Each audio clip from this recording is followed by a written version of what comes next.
Good morning, everybody. John Sviopla here with GAI Insights for the GenAI News Briefing, where we are rating the top news in our framework of essential, important, or optional (EIO). And today we've got an interesting set of materials here. We've got everything from new product announcements to from Oracle in terms of some 55 or more new products they're announcing with generative AI, through Estee Lauder working with Microsoft, and possibly my personal favorite, which is a review of the chatbot answers to make them more accurate. So with this, Ankaj, could you set us off with the first article? Sure, thanks, John. So the first one that we have for today is around how a new tool is helping people figure out which responses from chatbots are made up and which are reliable. Yes, interesting. Yeah, this whole notion of it's almost like a gang of experts kind of approach. But Paul, did you have a chance to look at this guy? Give us your opinion. Can't hear Sorry, you, Paul. I didn't, guys. I didn't see any more. Oh, okay. All righty. Great. David, you want to take a whack at it? Yeah, I'll kick us off on this. I'm gonna go important on this one. However, I'm not sure how helpful this tool is. I'll get into that in a second, but just Wait a second, David. You're just making the case for important. Don't back off yet. well, no. It's important for the trend and what could come soon, but not for what this is right now. So right now, this is actually coming out of the quantum computing lab at MIT. Clean Lab has created this tool that can rate how trustworthy an answer is from an LLM. It goes from 0 to 1, so kind of gives a probability. And it does it in an interesting way. If you want it to, it seemed like there's some optionality here, but basically it will have multiple LLMs kind of talk to each other and determine, hey, I think the answer is this. And then another LLM is like, hey, I think you're right, or I think it's this. So, and then in the end, you get this number. But it looks like you could also just have one LLM to do it as well, because that's cheaper. Obviously, it costs a lot if you're having a lot of LLMs interact to give you the final answer. So, this sounded promising when I first read it. But then two things. One, is anything going to be rated a 1? Probably not, right? So is it useful for me if I'm in an organization if it comes out as a 0.9 versus a 0.5? Because don't I have to check it either way? So that's why I kind of felt like I'm not sure how helpful this is unless itself could be 100% accurate, right? So, but if the approach is interesting and it helps, and maybe this can get refined further and you could get to 100% accuracy. I'm not sure, but that's why I was feeling like it's important. Like, it's great that these tools are being worked on and we have hope for the future. But this particular one, I wasn't really quite sure it could be that helpful in practice. Yeah. But let me jump on the other end. I actually think this is a waste of time.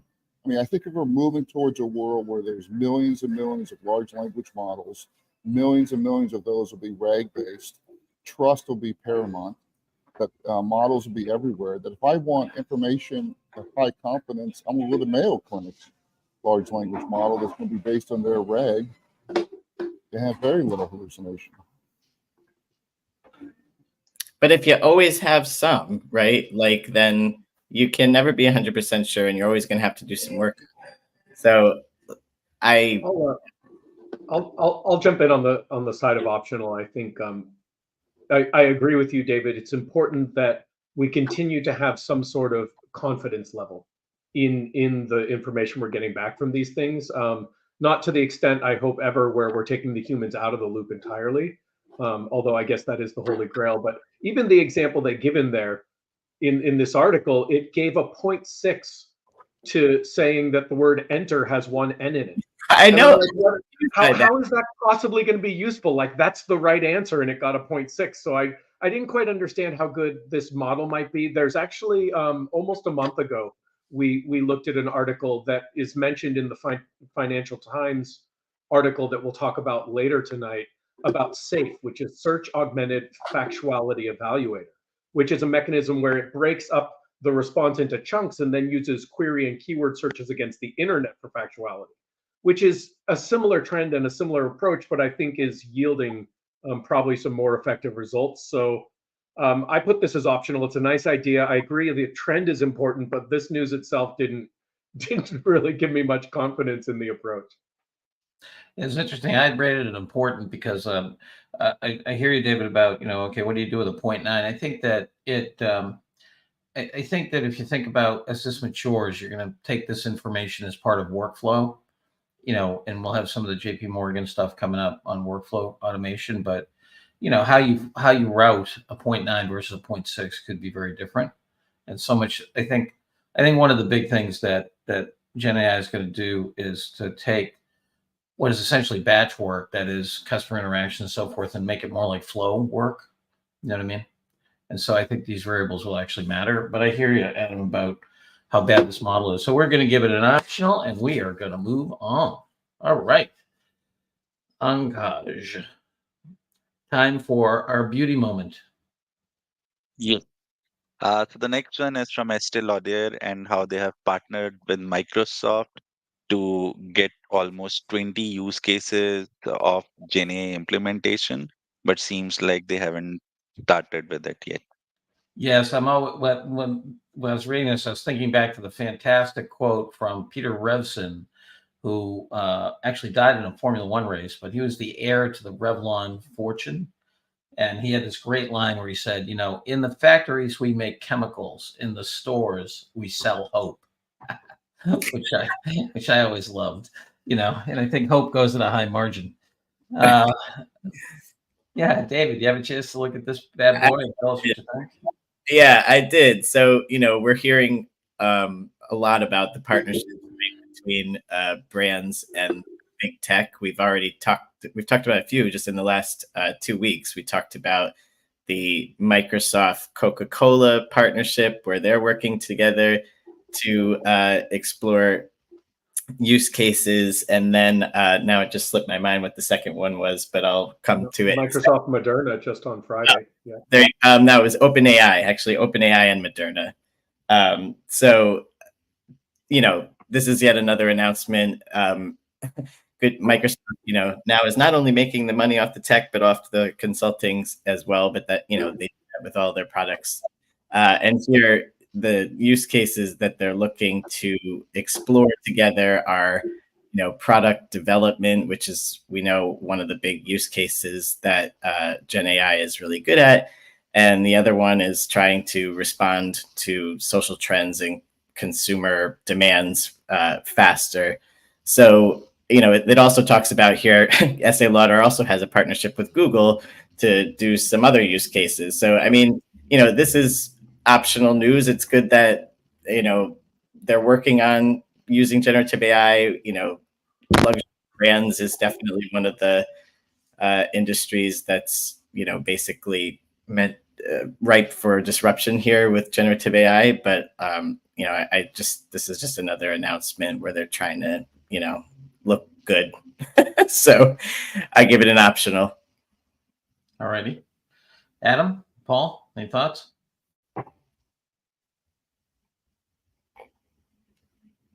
I thought it was optional. All righty. Optional. It's kind of forward looking as well. It talks about what they're going to be doing. Yeah, they don't have anything significant going on yet. Yes. I do think it's amazing when you think back to what a short time, this stuff's been in the marketplace, in terms of, was it a year ago, November, something like that. And, here you have one of the world's great brands with another great brand basically feeling the need to get out there and say, no, we're not, we're not behind. Anyway, that's great. Optional it is. Okay, Ankaj, make your LLM fully utilize the context. So this one talks about how you can use your LLM to fully utilize the context by providing more information. Yeah. Adam, got an opinion on this guy? It's research and it's optional. It's interesting. I'm happy that they're continuing to experiment and explore how we can be more effective with these things, but there wasn't much of a takeaway from this for me. Yeah, me too. I mean, this whole notion of, hey, if you give it a large prompt, will it take will it take advantage of the middle, and you have to instruct it to pay attention in the middle. I thought it was kind of. I also thought it was optional. I mean, to me, it's interesting. I just kept hearing the words of Stephen Wolfram in the back of my mind, which is we need a whole science of LLMs, like how these things behave and everything, because they're very powerful, but there's so many basic things we don't understand. Yeah, we don't know how they behave at all. Yeah, I mean, we do and we don't, right? Yeah. So I don't know, David, anything, Paul? Honestly, I only read the summary of this one, so I'm going to abstain. Okay. All right. We're going to go for an optional on this guy. Okay. Ankash. Oracle, doubling down. Yeah. Man. So the next one from Oracle. So it talks about how Oracle has added a lot of new features across its wide spectrum of tools to accelerate enterprise GenAI adoption. All right. John, I was able to read this one. All righty. Go for it. Yeah, this is an absolute huge nothing burger. I mean, this is another company catching up. I do think it's notable. They talk about role-based security, which we know is crucially important. They're working with Cohere, so this may be an acquisition for Cohere at some point in the future. It looks like they're kind of left out by other cloud providers, but no customers announced here. They're adding large language model capability into enterprise apps, which 5,000 other companies are. So nothing burger on my end. All right. That's not just because you're in the software business and you have a general distaste for Oracle. Is it just checking? No, I think Oracle does a great job. But don't show me anything without a customer. There's nothing in here, and they know that. And oh, by the way, they probably do advertising with whatever. All right, Adam. You and I need to defend our important rating here.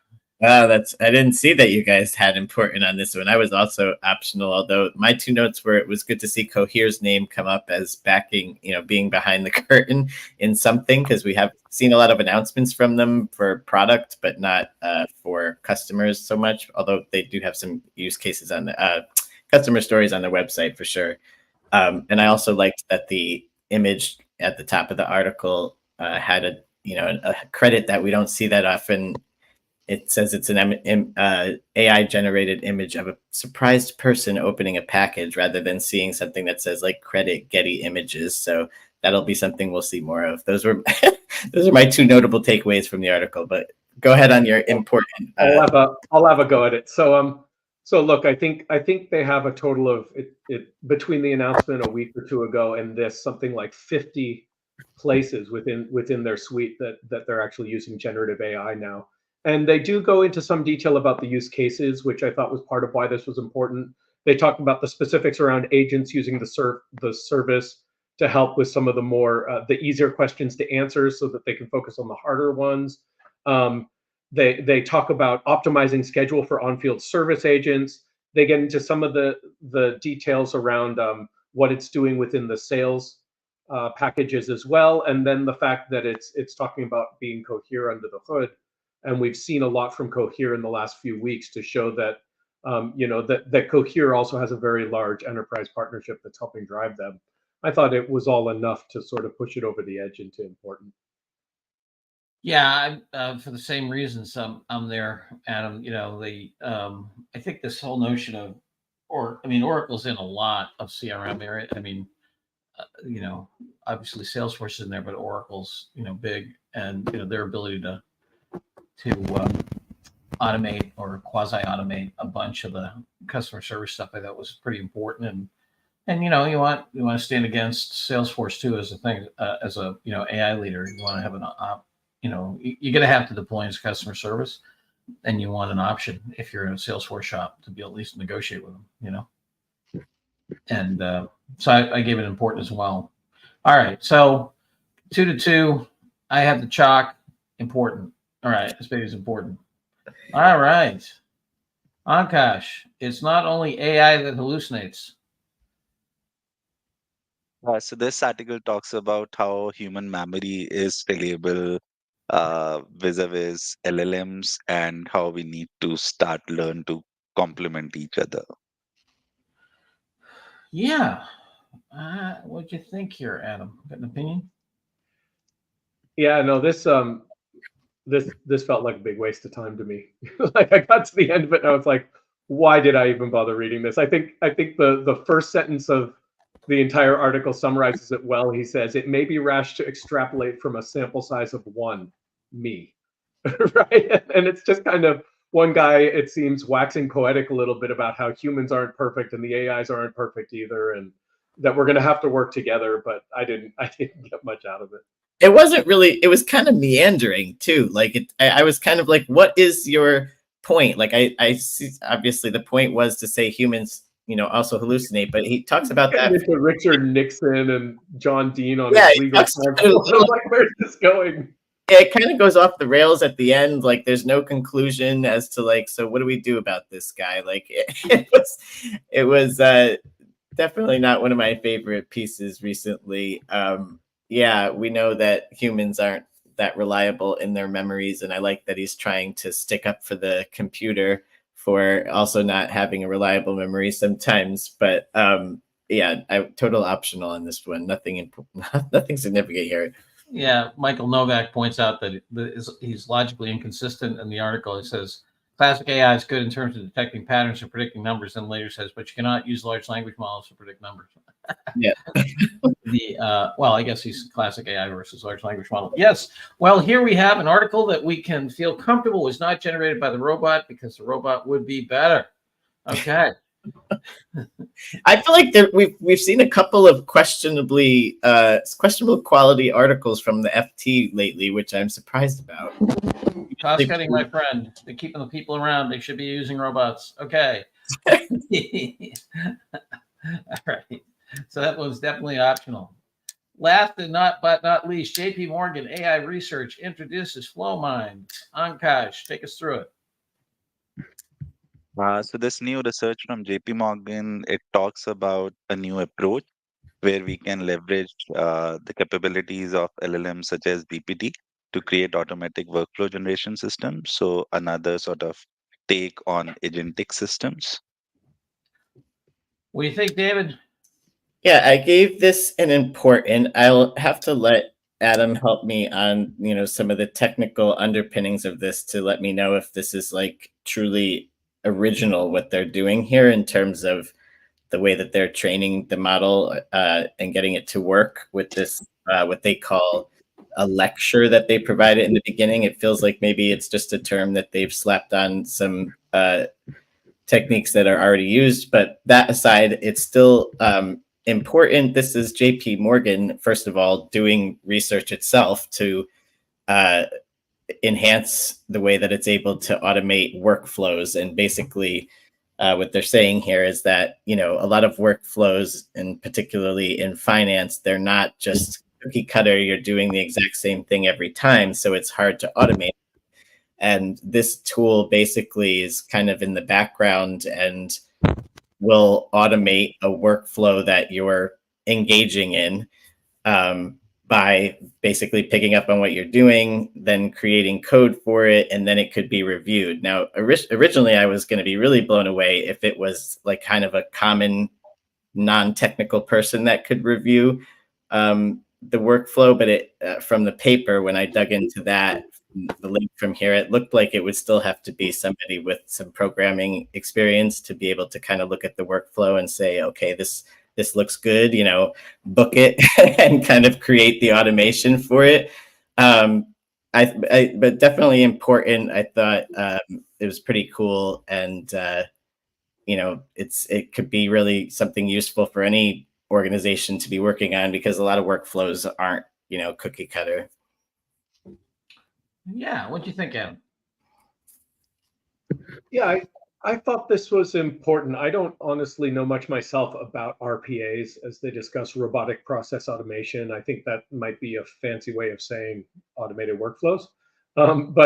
But it did seem like if you scroll down just a little bit on Kaj, there's the diagram. It looked like they were doing a good example of what the three of you, well, we've lost Paul, but the two of you and Paul discuss in the article about designing for dialogue, right? And how you can work with the robots to really achieve better results and to create those feedback loops to continue to refine. And so it looked like they're doing some pretty innovative stuff. It looks like it could also have applications outside of financial systems where you'd want to be automating processes using a similar sort of approach of these recipes that you feed to the large language model before you get the human involved in the interaction so that it's primed and prepared to work better with the user. So I thought it was important, although honestly it went a little over my head as well, David, so don't feel bad. Yeah, I thought it was important as well. It looked like they were training it on some of the SEC data coming out of the the reporting materials, and this idea of having on-demand workflow generation, I think, is pretty cool. It seemed like they had pretty high accuracy too, when they're going through it. So, I mean, there's just so many, ways of things. Michael Novak says, okay, UiPath and others are working on the same stuff. Why this is, JP Morgan's, marketing technical folks. Yeah, I hear you, Michael. At the same time, they are, they are a leading, if not the leading bank, and they actually call out UiPath in here to say that they are straight up robotic process automation, which is like cookie cutter, like we'll do it automatically over and over again, can't necessarily adapt to a different type of workflow. I'm sure they're now working on this because they'd have to remain viable. Granted, like I don't know how long they'll remain viable. I actually invested in them a couple of years ago, and like that stock has like completely tanked. I'm glad I didn't put a lot in there, but that's my little spurt on UiPath. Yeah, so I think I'm comfortable with important here. It's just going to be amazing how much more automation this is going to drive and computability of enterprises and so forth. So, all right, let's go ahead and look at the tote board. Akash, thank you. So we only have two importance here. We got Oracle doubling down on GenAI and JP Morgan AI research with FlowMind, and the rest. We've got everything from a medium nothing burger to a giant nothing burger on the other optional ones. So not a lot of urgent reading for our audience. I do want to tell folks that tonight at the Learning Lab, which is 7:00 East Coast U.S. time, there's going to be a showcase of use cases and cost ranges for chatbots. How do you do it for $1,000 to $500,000 in terms of different levels of possible use of GenAI in your customer interactions, especially around service. So that is tonight. Be there or be square. We already have about 40 people signed up for it, and should be an informative learning lab tonight. David, Adam, Ankash, anything in addition to add for our audience? No, except that I'll miss you guys while I'm on vacation for the next week. I'm out starting tomorrow, so I'll probably tune in, though, at least to the recording. I hope to sleep in during the time and not be awake to catch you live. We'll miss you, David. What can we say? Well, Adam and I and the crew will keep, and Ankash will keep us going here. So thanks, everybody. Look forward to seeing you all tomorrow morning. Sans David, and we'll take it from there. Take care. Bye.